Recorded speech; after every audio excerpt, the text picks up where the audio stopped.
Hello everyone, RuneWraith here, and in this guide I'm going to show you the basics of getting you through your first Theater of Blood raid. There's a lot of information to cover, so let's jump right in. A couple disclaimers before we get into it. The Theater of Blood is for sure the most punishing raid. Expect to die while learning. It's okay, your team knows that you're new, your only goal is to understand the boss mechanics and why you died. Second, TOB is a very deep raid, meaning completing the raid and fully optimizing your damage and movement are two completely different things. In this video, I'm giving you the basic information that you need to get through this raid. Once you get a handle on the basics, you can check out more advanced tactics like maiden crab skipping, bloat BGS drive-bys, scythe walking xarpus, tick eating soats red ball, web running and verzik, etc. Okay, with that, let's go over gear and inventory. Unlike my other videos, I'm going to be showing one gear setup for learners to keep things simple. You'll be bringing in Elite Void as your armor because in this raid, DPS is king and Void benefits from some great accuracy and strength bonuses and has easy switches for the nylo room. If you have regular Void, go back to pest control and complete your diaries. Elite Void is the bare minimum for learning this raid. This raid is melee focused, with the bosses being weak to slash weapons, so bring in your best melee strength gear like dragon or primordial boots, berserker ring, fire or infernal cape, a dragon or a verzik defender, and a tentacle whip. The tent whip is very important for verzik and provides better slash accuracy than a normal abyssal whip. Do not bring a regular whip. You will need the poison capabilities of the tentacle whip. In your inventory, bring a 4-way mage switch with a toxic trident and occult, and a 4-way range switch with a blowpipe, Ava's device, and anguish. You should have either a dragon warhammer or BGS for a defense reducing spec weapon, and dragon claws or a crystal halberd as a DPS spec weapon. If you don't have either one of these things, you're gonna have trouble finding teams. Bring a rune pouch for thralls, a salve E, not EI, because you will be dropping it, and fill the rest of your inventory with brews, restores, a ranging pot, and super combat potions. Being potted is extremely important and affects your DPS significantly more than your gear, so pre-pot a divine ranging potion, divine super combat, magic potion or imbued heart if you have it, a shark to heal up, an anglerfish to overheal, and a stamina potion in that order. Now it's worth mentioning that TOB has 4 roles which relate to the different rooms. While learning, you should only be doing the melee or MDPS role. This video is going to teach tactics for that role only. Once you've got a few completions, feel free to learn the range or RDPS, north or south freeze roles, as well to expand your ability to find teams. They aren't much different, but can punish the team harder when newer players mess up the freeze roles especially. Finally, before entering the theater, I'd recommend setting up the following RuneLite plugins. Within the TOB QOL plugin from the plugin hub, go into the Nylocus menu and check Pillar HP, Recolor menu, and Hide Objects, Pillars, and Webs. This ensures that pillars don't get in your way, preventing you from seeing Nylocus hidden around the corners. Within the Ground Object Hider plugin, paste the IDs from the description of this video in the IDs to hide text box. This will make the tiles underneath bloat invisible. When you change your skybox color with the Skybox plugin, it will make seeing the falling meat shadows so much easier in the bloat room. I use the color #70B7D3 as my skybox, but feel free to pick any lighter color that you like. Finally, go to runemarkers.net, linked in the video description, search for Theater of Blood, copy the JSON text, right-click on the world map, and select Import Ground Markers. I'll be referencing these exact markers and what they mean throughout this video. Okay, now that you're ready to head into the Theater of Blood and take on the first boss, the Maiden of Sugadinti. Maiden is probably one of the harder rooms, so it's good that we get it out of the way first. She attacks the closest player with magic every 10 ticks, and will randomly throw out blood where your character is standing. If you remain in the blood pools, you'll take consistent damage, which also heal Maiden, so movement here is key.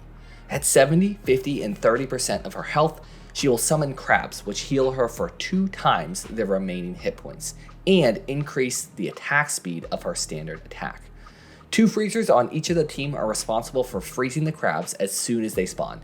Now, if done correctly, the crabs will actually end up clumping up in front of Maiden, making for easy barrage targets.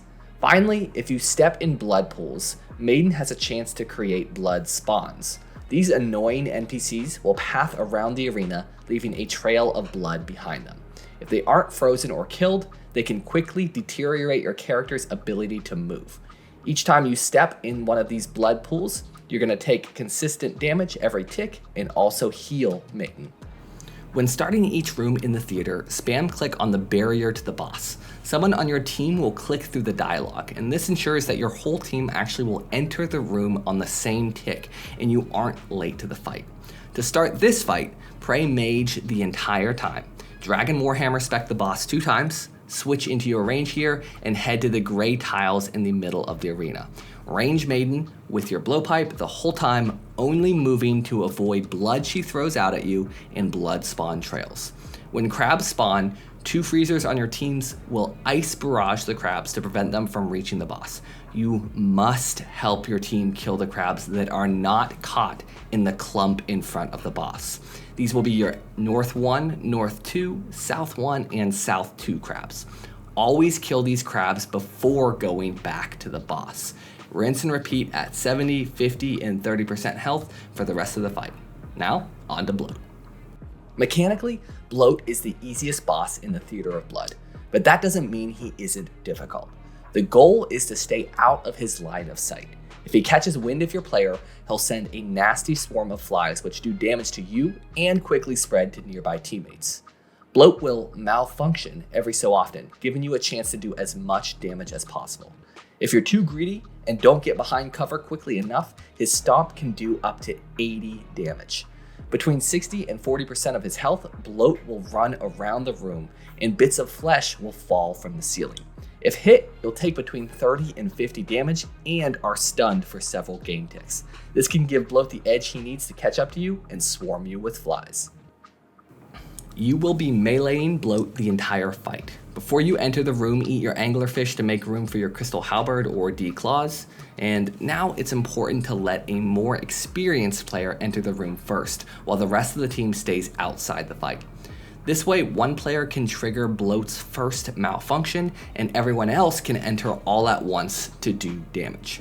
Pray range, piety, enter the room, and get 4 whip hits off and a crystal halberd special before running away. A few tips that have saved me many times in this room. 1. You don't move around the corner of a pillar until Bloat moves around his opposite side corner. Bloat will randomly swap directions, and this ensures that you have ample time to react if this happens. Attack Bloat from his backside, i.e. the direction that he isn't moving towards. You'll be in a hurry to get away after your attacks, and you don't want to have to run through the boss to get behind cover, nor do you want the boss to come charging directly at you while you run to catch up with the rest of your team. Finally, run energy is precious here. If you can, click each individual tile to walk to it instead of running. This ensures that you have enough energy for multiple malfunctions in case your DPS on your team is low. Avoid the meat, turn the pillar when Bloat turns, be vigilant for if he swaps directions, and don't be greedy for hits. That's all there is to this room. So don't forget to take a stamina potion and refill any brews or restores from the chest before moving on. Nylos are where things get tricky. At first glance, the room is simple. Kill the spiders, green is range, blue is mage, gray is melee. Simply protect the pillars. However, this room will test your reflexes, speed, and efficiency. Any amount of AFK or downtime in this room will leave the pillars in a dangerous place. If a pillar falls, it does 30 to 40 damage to each member of the team. And if all 4 pillars fall, it's an instant wipe, so stay on your toes. Nylocus will only live for a set duration. If you don't kill them before the timer expires, they can explode, doing damage to anyone in a 3x3 radius. After fending off waves of Nylocus, you'll face the boss.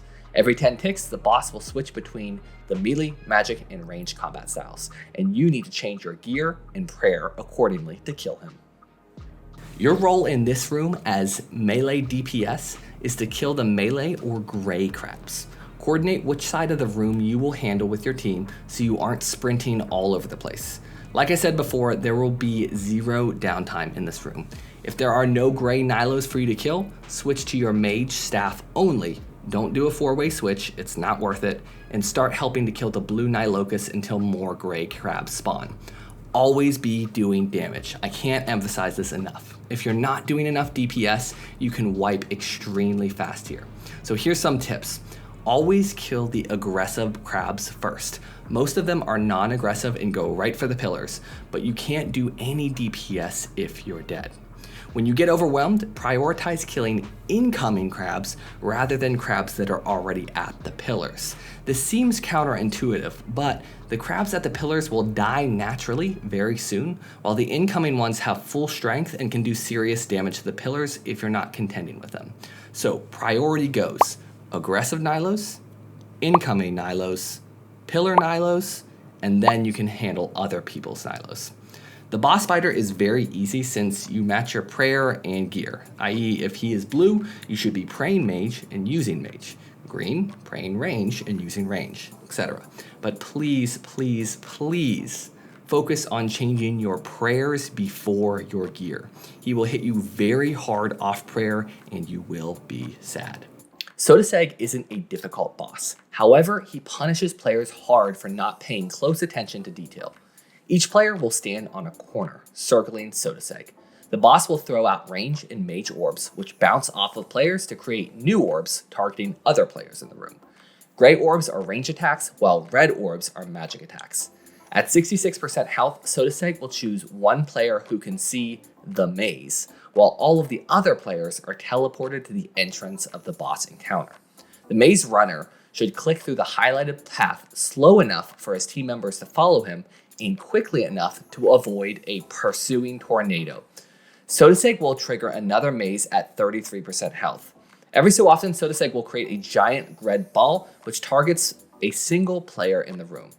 All players will need to DD on a tile to help split the incoming unavoidable damage. You will be meleeing Sot the entire fight. Sodaseg has high defense and regains his defense after every maze. Therefore, you need to stagger your defense draining special attacks with your team.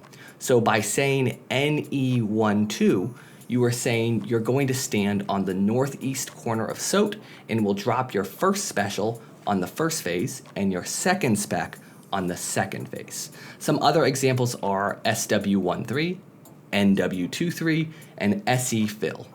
The fill role is a player who will dump their special attacks in the event that one of the other player's specs misses. Like I mentioned previously, red balls are mage, while gray balls are range. If no balls are headed toward you, then you should be praying melee. When Sot launches his giant red orb, everyone should meet right on the tile in front of the boss to split the damage. The biggest tip here is to watch the player who is diagonal from you to know what to pray.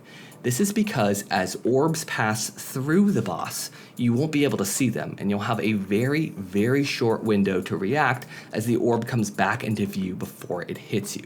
However, if you see that the diagonal player spawned a gray orb, for example, you know that you will have to switch to your ranged prayer very shortly, and being able to anticipate that will save you a lot of damage and headache in this room. Finally, let's talk about running the maze. If you're chosen as the person who can see the full maze, your team will only be able to see the tiles you actually click. They don't see your character's entire pathing. Therefore, it's important that you step on the first row to let your team know how to enter the maze safely. Move to the third row and wait there for 4 to 5 seconds. This gives your team a chance to catch up to you in the real world before the tornado spawns. Once you move off of that third row, click with purpose and precision. Don't move at lightning speed, but don't move at a snail's pace either. Most importantly, be precise with your clicks. Better to be slow and safe than fast and misclick onto an unsafe tile, because that can instantly kill your whole team. Finally, make sure you actually click the final safe tile at the end of the maze to let your team know how they can safely exit the maze as well. That's all there is to Sodaseg. After a few maze runs, you'll have it down like clockwork and can start incorporating diagonal and L-shaped movements to speed up the maze. So this will also be your last time for supplies before finishing this raid. So drop any 3 or less dose potions and replenish them from the chest. 4 super restores, 3 super combat potions, and the rest brews are what I recommend bringing with you. Xarpus is a fairly easy boss as well, and players shouldn't need to use any supplies to take him down. He'll start at low health and use exhumed skeletons, which emerge from the floor to heal up. Simply stand on them when they appear to stop Xarpus from healing. In the next phase of the fight, Xarpus will target individual players, spitting acid on their current tile. Players simply need to move 2 tiles each time Xarpus looks at them to avoid the acid. Finally, Xarpus will screech, indicating the final phase of the fight. Here, Xarpus will look at a single quadrant of the room. If players attack Xarpus while he's staring at them, they'll be instantly killed. Pay close attention, don't be greedy for hits, and move when Xarpus looks at you to quickly dispatch this bat-like monstrosity. Let me reiterate that you should not use prayer or eat during this fight. Better to die or use redemption than eat, because you'll need your supplies for verzik. Start this fight by simply standing on the exhumed to prevent Xarpus from healing. Once the exhumed stops spawning, head to the same corner of the room that you stood in for the Sodaseg fight. When Xarpus wakes up, dump 2 Dragon Warhammer specials, switch into your range gear, and head to the edge of the arena. Attack with your blowpipe and simply move 2 tiles every time the boss looks at you.